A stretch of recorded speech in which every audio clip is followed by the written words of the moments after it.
ना श्रुति आंद्री को होका को जाए, दौड़ न पावे शब्द का फिर भटका खाए। बताओ कहाँ जाएगा तुम्हारा श्रुति ध्यान? मरते समय में कहाँ जाओगे?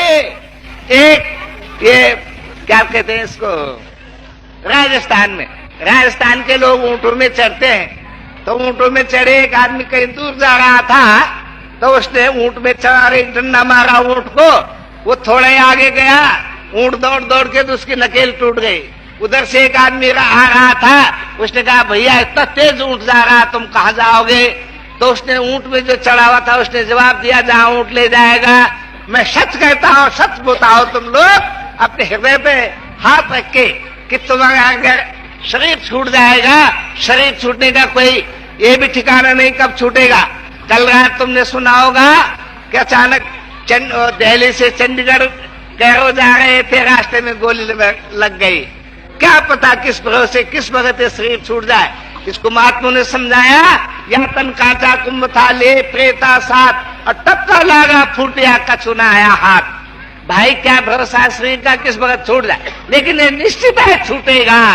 जब छूटेगा तो अभी बताओ तुम कहाँ जाओगे? बताओ कहाँ ध्यान है तुम्हारा? काहे में ध्यान लगाओगे? कौन जगह में ध्यान टिकाओगे? तुमको मालूम नहीं है, इसलिए इस बात को मालूम करो। गीता में भगवान ने कहा, मेरा दर्शन इन आंखों से नहीं हो सकता है, ज्ञान नेत्रों से मेरा दर्शन हो सकता है। ये प्राकृतिक नेत्रों से तो तुम माया को देख सकते हो, प्रकृति को देख सकते हो, तो वो दिव्य नेत्र जो है अब नहीं तुम ढूंढोगे, तो जब मर के 84 में चले जाओगे तब ढूंढोगे। हम तुम्हें पूछते हैं कि अभी अगर तुम कुछ अपना जाने का प्रबंध नहीं करोगे कि कहाँ जाना है, तो फिर तुम क्या होगा? वही ऊंट वाली बात होगी कि जहां मन रूपी ऊंट ले जाएगा। कहाँ ले जाएगा मन रूपी ऊंट तुमको?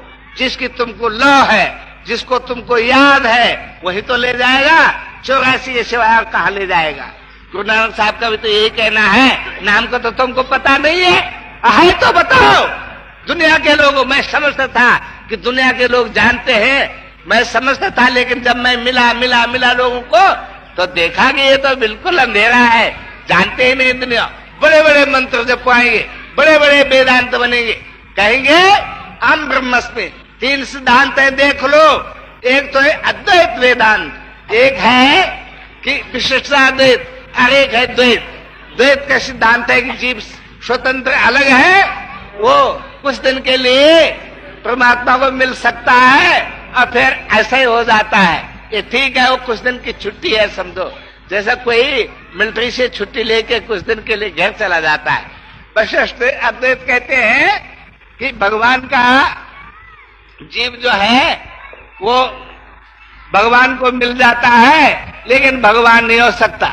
और अद्वैत वेदांत का मतलब है, मैं ब्रह्म हूँ, अहम ब्रह्मस्मि तत्त्वमसि, एको ब्रह्म द्वितीयो नास्ति, एक ही है, बस दूसरा नहीं है। अच्छा मान लिया हमने दूसरा नहीं है, फिर वो कहते हैं बच्चा तुम जब समझोगे, जब तुम उठ जाओगे, एक सोया हुआ ब्रह्म है, एक जागा हुआ ब्रह्म है, दो हो गए। एक को समझा रहा है, एक समझा रहा है, एक को समझा रहा है, एक समझ रहा है, एक समझा रहा, तो 2 हो गए। ऐसी बात नहीं है, सीधी सीधी बात है। जितने महापुरुष है उन्होंने भक्ति का आदेश किया है, और भक्ति करो, सब बातें सहजी में सुमर आ जाएगी। कैसे आएंगे? तो तुलसीदास जी के रामायण में जैसा एक नट काम करता है, वो जम्बूरा होता है, उसके साथ का जम्बूरा। तो जब वो नट काम करता है तो दुनिया के लोगों को तो बड़ा आश्चर्य होता है, बड़ा अद्भुत खेल मालूम होता है। लेकिन जो जम्बूरा है उसको, क्योंकि वो नित्य देखता है, उसको कोई भी खेल उसका आश्चर्यवत नहीं मालूम होता, वो सहजी में जानता है, तो ये तो ऐसा होता है, ये ऐसा होता है। ऐसे ही जो भगवान का भक्त है, जो सच्ची भक्ति को करता है, जिसने अपनी लौ अपने हृदय में लगाई हुई है, जो उस सच्चे नाम को जानता है, उस सच्चे ज्योत को जानता है, जहाँ गीता में भगवान कहते 15 अध्याय के 6 श्लोक में, वहां सूरज की रोशनी नहीं, चांद की रोशनी नहीं, अग्नि बिजली की रोशनी नहीं, स्वयं प्रकाश है। वो स्वयं प्रकाश है। पाठ तो हमने कर लिया, और देखना कब है? मैं आप लोगों से पूछता हूँ, जब मनुष्य जन्म पाके नहीं देखा तब कब देखना है? वो रोशनी को जो गीता में भगवान ने अर्जुन को जो दिखाया, जिसके बराबरी हजारों सूर्यों की रोशनी नहीं होती है, वो रोशनी हमने कब देखना है? मनुष्य जन्म तो हमको अब मिला हुआ है, तो देखना कब है? यही टाइम है भाई, यही मनुष्य योनि में, ये भोग योनि भी है, कर्म योनि भी है। और इसलिए अब नहीं करोगे, अब चूक जाओगे, फिर तुम्हें समय नहीं मिलेगा। ये मनुष्य जन्म का ध्येय नहीं है कि कमाओ अब खाओ और फिर कमाओ और खाओ और मर जाओ। इसके लिए सूरदास जी कहते हैं, वो सम कौन कुटिल खल कामी, जिन सुंदर तन दियो ताहे बिसरायो, ऐसो नमक हरामी, भर भर उदर विषय को धावे, जैसे शुक्र ग्रामी। मोसम कौन कुटिल खल कामी, जिन सुंदर तन दियो ताहे बिसरायो, ऐसो नमक हरामी, भर भर उदर विषय को धावे, जैसे शुक्र ग्रामी। हरिजन छाड़ हरि बहुमुखन को निस्तन करत गुलामी, सूर्य पतित को ठौर कहाँ है, सुनिए श्रीपद स्वामी। जिसने सुंदर शरीर दिया है उसको भूल गया, ये बड़ा नमक हरामी है कहते हैं। और क्या काम है इसका? पेट भर के पेटी के लिए फिर कमाने के लिए जाता है, भर भर उधर विषय को धावे। जैसे गांव का स्वर की गति बताई, गांव की स्वर की जैसी गति है, वैसे इस मनुष्य की गति है। इसलिए भाई सोचो, विचार करो कि अंत समय में कैसे सुमरण हो सकेगा, कौन सा नाम सुमरण सकोगे, कौन सा मंत्र सुमरण कर सकोगे। और फिर 6 श्लोक में बताया, तुम ये भी कहोगे अंत समय में कहेंगे। भगवान का दावा है कि जो बात जन्म भर याद रहेगी वही मरण काल में भी याद आएगी। अभी तक तो तुमको मालूम भी नहीं, अभी तक तुमने उसको सुमरा नहीं, जाना नहीं, तो जन्म भर तो तुमने उसको जाना ही नहीं, तो मरते तो फिर कैसे याद आ जाएगा। इसलिए सब काल में तुम कहो कि हम दुनिया के झंझट में फंसे हुए हैं, कैसा ऐसा सुमरण कर सकेंगे? तो भगवान कहते हैं लड़ाई करो, मेरा सुमरण करो। और इस दुनिया में रहते हुए भगवान का सुमरण हो सकता है, भक्ति हो सकता है। जो भी भक्त हुए दुनिया में, यही दुनिया में रहते हुए भक्त हुए, यही दुनिया में संसार में रहते हुए, माया में रहते हुए, माया का शरीर धारण करते हुए भक्ति किया है। वैसे ही भक्ति जब तुमको मालूम हो जाएगा, देखो गीता में बताया ऐसा तत्व कहाँ मिलेगा, तो चौथा अध्याय के 34 श्लोक में बताया, तत्वदर्शन के पास जाओ, दंडवत करो, प्रणाम करो, सेवा करो, निष्कपट भाव से छल छिद्र को त्याग के पूछो, वो तुमको बताएंगे। क्या बताएंगे? मंत्र तंत्र नहीं बताएंगे, कंठी माला नहीं बताएंगे, ज्ञान बताएंगे, ज्ञान चक्षु देंगे, दिव्य चक्षु देंगे। और वो ज्ञान कैसा है? तो फिर कहते हैं भगवान 9 अध्याय के पहले श्लोक में कि अर्जुन को कहते हैं, मैं ऐसा ज्ञान तुझे बताता हूं जिसको जान जाएगा मैं दाएं का साथ देता हूं, फिर 184 से बच जाओगे। ये भगवान कह रहे हैं, इदं तुते गुह्यतम प्रवक्ष्यामि अंशुभे, ज्ञान विज्ञान सहित ज्ञात्वा मुक्ति शुभात्। जिसको जान लेने से तो अशुभ से छूट जाएगा। अरे ऐसी बात तुम अब नहीं जानोगे कि जिसके जान लेने से तुम अशुभ से बच जाओगे, 84 से छूट जाओगे। ऐसी सस्ती बात होने पर और नहीं जानोगे तो फिर पछताओगे, जन्म जन्मांतर तक पछताओगे। फिर उसके भगवान की कृष्ण उस गीता का वो उस ज्ञान का महत्व समझा रहे हैं। राज विद्या, जितनी विद्या दुनिया में है सबका राजा, राजगुहा, जितनी छिपी वस्तु है सबसे महान छिपी वस्तु है। हम रोज उसकी चर्चा करते हैं, रोज शास्त्रों में पढ़ते हैं और है भी हृदय में, और फिर नहीं जानते इतनी महान छिपी हुई वस्तु है। तो राज विद्या, राजगुहा उत्तम, बहुत उत्तम है, पवित्र है, बहुत पवित्र है, और साधन करने को बड़ा सुगम है, बहुत आसान है। भक्त स्वतंत्र सकल सुखाने, बिन सत्संग न पावे प्राणी।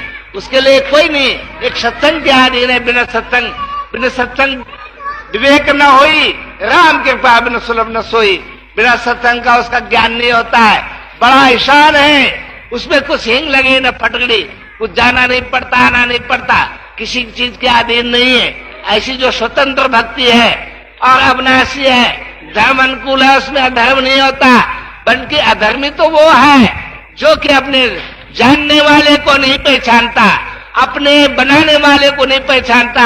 जिसने हमको सुंदर आंखें दी, सुंदर कान दिए, नाक दिया, हाथ दिए, टांग दिया, शरीर मनुष्य शरीर दिया जो देवताओं को भी दुर्लभ है, जिसमें बड़े बड़े दानी हुए, बड़े बड़े सूरवीर हुए, यही मनसा वही मन शरीर हम तुमको दे रखा है और हम इसकी कीमत नहीं पहचानते हैं। हम तो सो परंतर दुख पावे सिर्जन धन पछताए, काले कर्म ईश्वरी मिथ्या दोष लगाए। अब काल को ईश्वर को दोष लगाता है, इसलिए उठो और उस चीज को समझने की कोशिश करो।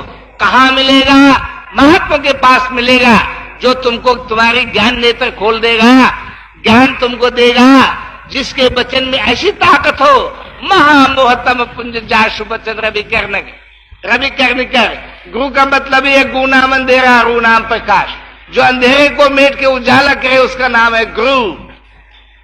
तुलसीदास जी कहते हैं, बंदा गुरुपद कंज कृपा सिंधु न रूप हरि, महामोहतम पुंज जाशु वचन रवि कर्ण कर।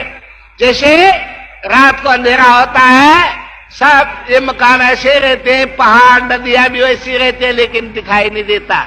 सुबह सूर्य भगवान निकलते हैं, सब चीज जैसी जो चीज है वैसी दिखाई देती है। ऐसे गुरु के वचन से महामोह, जो माया का मोह हो गया, अंधेरा हो गया, ज्ञान हो गया, उसका ढेर जो है गुरु के वचन से नाश हो जाता है। जैसे रात्रि का अंधेरा सूरज के निकलने से नष्ट हो जाता है, इस प्रकार के समझाया। ऐसा गुरु बनाओ जैसा तुलसीदास जी कहते हैं, ऐसा गुरु बनाओगे तो तुम्हें लाभ होगा, नहीं तो व्यर्थ चले जाओगे। गुरु के माने ये है भाई, जो अंधेरे में उजाला करे।